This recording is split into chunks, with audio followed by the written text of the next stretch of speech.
Hello everybody, and welcome back to Let's Play Heroes of Might and Magic 5. This is post-commentary, because Camtasia ate my original audio. So I'm watching myself play this game. It isn't nearly as fun watching. Whatever. In the last part, we cleared out the northeastern area of the map, minus that Inferno area and those pit lords in the top right corner. In this part, I can for certain say that we're going to be clearing out those pit lords, as well as another as another demon fight.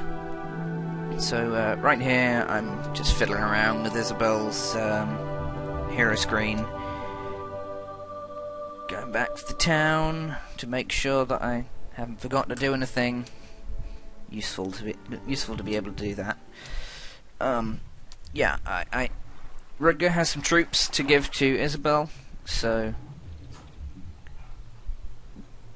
he's going to be coming down soon. I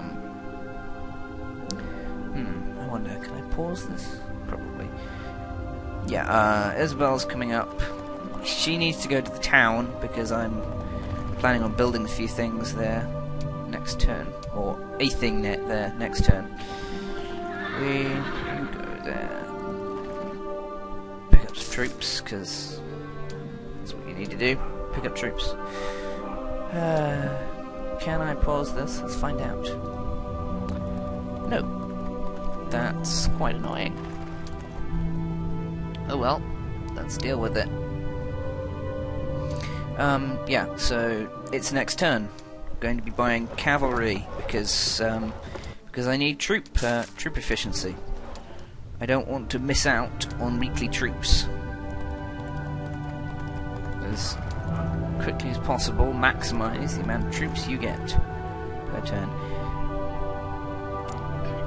Right here, moving over everyone that will fit, plus those angels right there.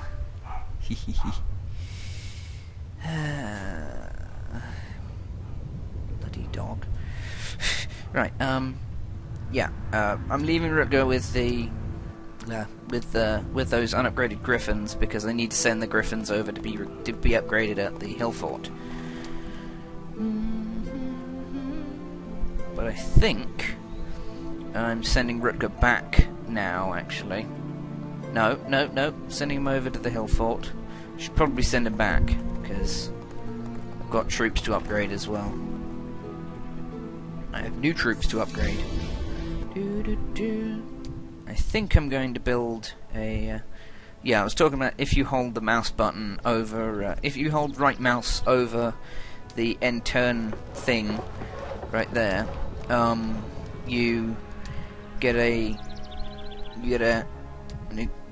get info on what week it was. I think this time it was something like morale and luck bonuses were negated for all sides. I think it was something like that. Right now I'm buying everything except the cavaliers, because soon I'll be able to upgrade the cavalry building, and it's always cheaper to... hold on. Sorry.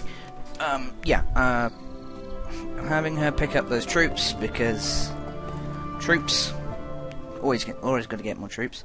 Move everybody over that can be. I also needed to send Isabel back to pick up a ballista because until now she hadn't got one, which is stupid. Stupid idea to not have the ballista when she's got skills to use the ballista, you know. Right, so sending Isabel over to fight those pit lords now for the chance to take out to rescue that cavalry, the cavaliers. Isabel's going down. I'm also upgrading I'm gonna upgrade the Mage Guild now to level 2, I think. Nope, doesn't look like it. That's what it is. Yeah, I was checking the maximum level of the Mage Guild. not maximum level, the level that will set off the next event. So let me explain the Mage guilds. Basically, each Mage guild, the Mage guild can be upgraded up to level 5. So level 1 through level 5. Each spell level, levels 1 through 3 will give 3 spells, and levels 4 and 5 will give 2 spells each. Now, Haven, which is these guys, the humans and angels and all that, they each faction has 2 spell types that they have affinity with. Haven has light and dark. You see, my mouse isn't helping at the moment. They have light and dark. There you are. Mouse is helping now. Now level 1, 2 and 3 will have 1 light, 1 dark, and 1 random other one spell from one of the other 2 one of the other 2 magic schools. Level 2 will have the same, level 3 will have the same, levels 4 and 5 will only have a light and a dark for Haven, because that's how it works. Now, that does mean that it's very, very difficult for Haven units to get high-level destructive magic or summoning magic. But that's okay, because... jump cut. That's okay, because destructive magic and summoning magic focus are far more... The effectiveness of destructive and summoning magic is a lot more dependent on spell power, and Haven don't have very good spell power. So, yeah, destructive magic's damage is affected by your hero's spell power. Summoning magic's summon spells summon a set number of a certain type of troop, or damage in the few cases of like Fist of the Heaven or whatever, and Wasp Swarm. I kind of ignore those, but most summoning spells are affected far more by spell power than light or dark magic. There are only a few light or dark magic spells that actually are affected by spell power than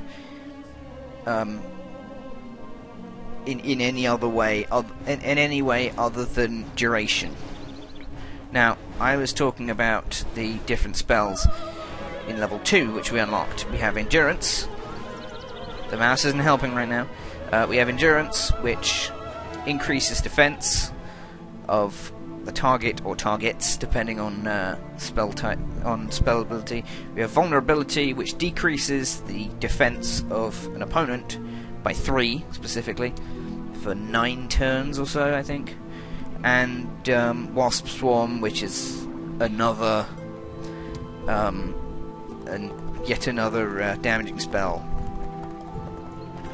Another crappy summoning damage spell.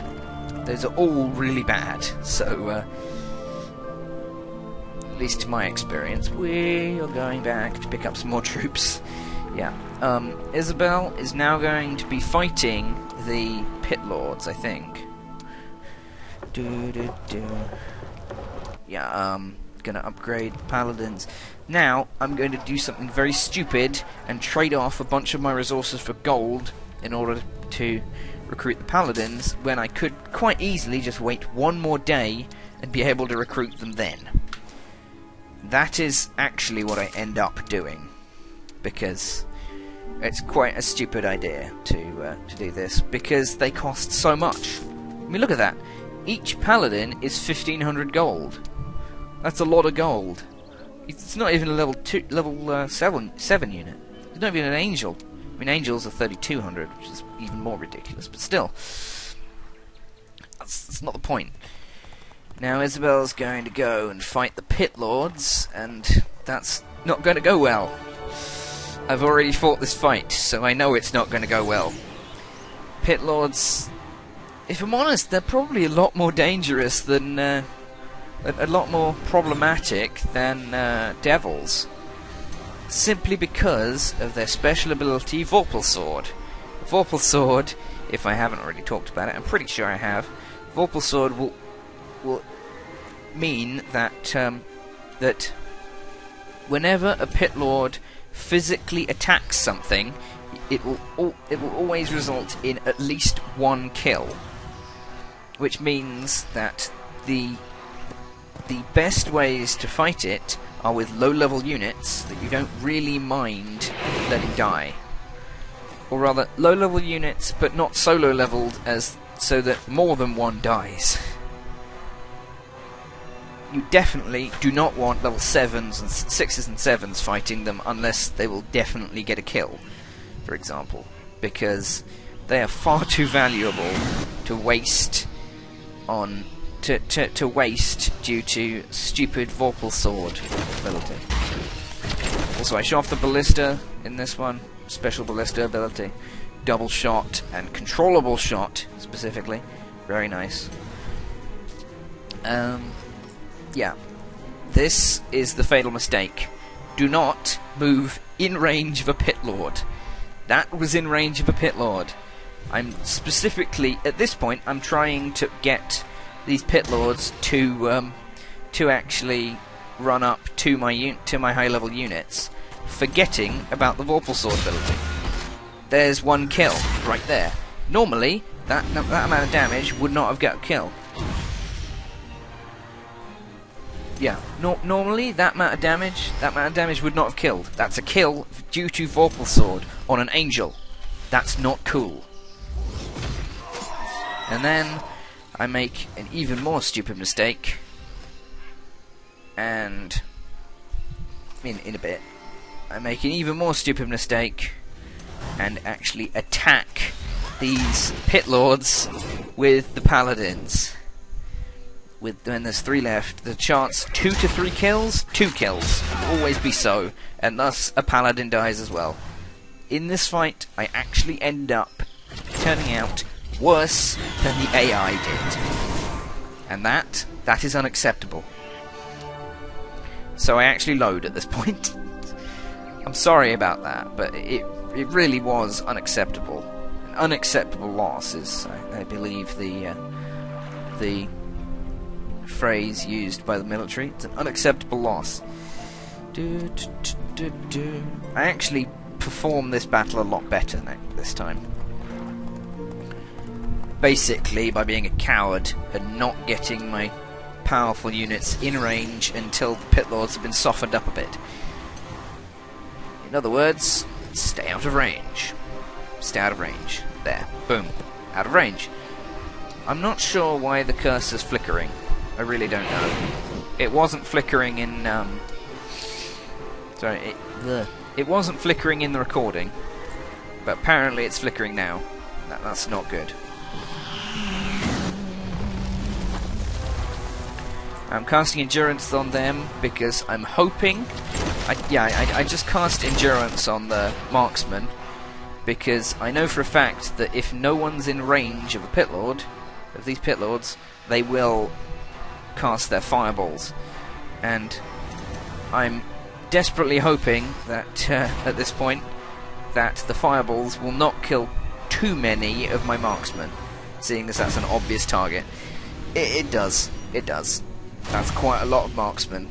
But at least it wasn't an Angel or a Paladin. Also, Marksmen, very effective, apparently, against Pit Lords. So, quite nice. Now, I'm playing chicken right now. I'm being cowardly, and this is actually the correct move to play in this situation. Is do not attack. There are 3 of those left.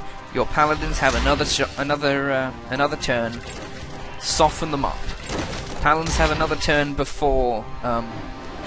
Sorry. Yeah, the Paladins have another turn before the Pit Lords, Make sure that it's a kill. You see, that numbers, it's a lot. That's a lot of numbers. That's 21 kills. But none of them were a paladin or an angel. So it isn't quite as bad as you might think. It's still pretty bad losing troops, but against a pit lord, against 2 stacks of pit lords, even low number stacks of pit lords, you can't really do much about it.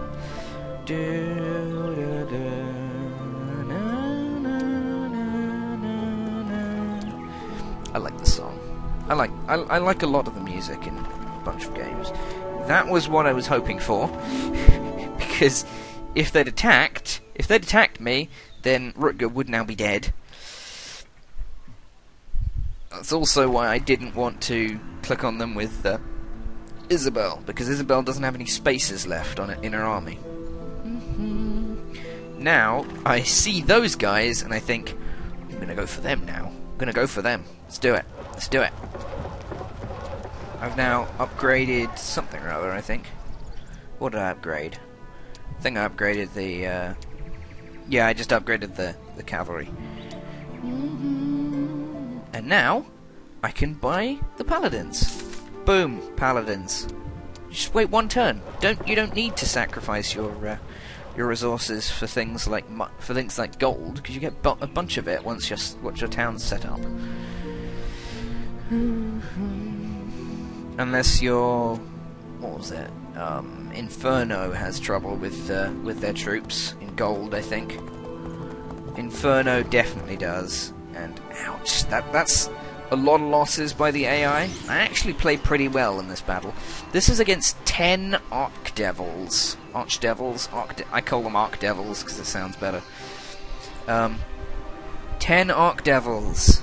These guys are fast, they hit like trucks. I've already shown this off, I think, in one video or another. Probably one in chapter 3 or 2. Probably 2, probably 3, I think, actually. But, yeah. These guys are nasty. There are 10 of them. I don't have very many high-level units, so you wouldn't expect me to be able to win this fight, would you? Be honest. Be honest in the comments. No, don't be honest in the comments. It's a bad idea. Basically, what's going on is I'm freaking out right now and saying, "Oh my god, there are 10 of them! Jeez!" And then I saw that paladins can only just get 1 kill. That's not good. I finally check vulnerability and show defense down by 3. How long? No idea. Yeah, endurance raises defense by 9 for 4 turns. And mass divine strength doesn't say how much it does. Isabel's actually not going to cast a spell right now. I'm weighing up whether this is a good idea, and I decide, yes, it's a good idea. Isabel's actually going to attack this Archdevil and get a kill off of an Archdevil. This shouldn't happen normally. Your hero should not. In any normal scenario, a hero, even an uber hero, in a normal scenario, in a non-campaign situation, in other words, should not be able to get a kill off of an upgraded level 7 stack. Also, these marksmen are ridiculous. That's why I love archers in this game. This kind of thing, they can shoot so they don't get attacked that often. And they can do so much damage. It's insane. It really is. Marksman with range, with potential 1 to 3 kills on a. I don't know. Yeah, Paladin's going for the attack on the Archdevil, so that one remaining Archdevil only does 27 damage. That's hardly any, so we're fine. Griffin's going for the kill. Oh yeah. And now that Archdevil is attacking these guys, and that's a kill. That's a kill on the Archdevils. And then I lose my Griffins. Not much I could do about that, but and now I foolishly decide to cast vulnerability on the Archdevils. Now that's dropped their defense from 27 to 24. But that's hardly any drop whatsoever. So now I'm gonna throw some ranged attacks at it, and I'm going to attack it with the footmen because they're half expendable and they also have the enrage ability. So, seeing as they've lost a stack, they get more damage. And thankfully, the footmen also activated their bash ability, so they don't get counterattacked. There we are. Hardly any losses, more or less. That's actually quite a few losses, but against 10 level 7 troops, that's quite nasty. Right, those are Archangels. I think I already showed them off in the last video. Well, not showed them off, but showed that stack to you. So, Rutger's going over there. I'm gonna build something, maybe. I don't think I am, actually. No, not going in. I think my idea was save up for troops next turn. Now, Isabel's going to get closer, and then I'm going to end the video. So, yeah, see you guys next time when we talk to those Archangels and probably go underground. It's a teleporter right there. See you guys next time. Goodbye, everybody.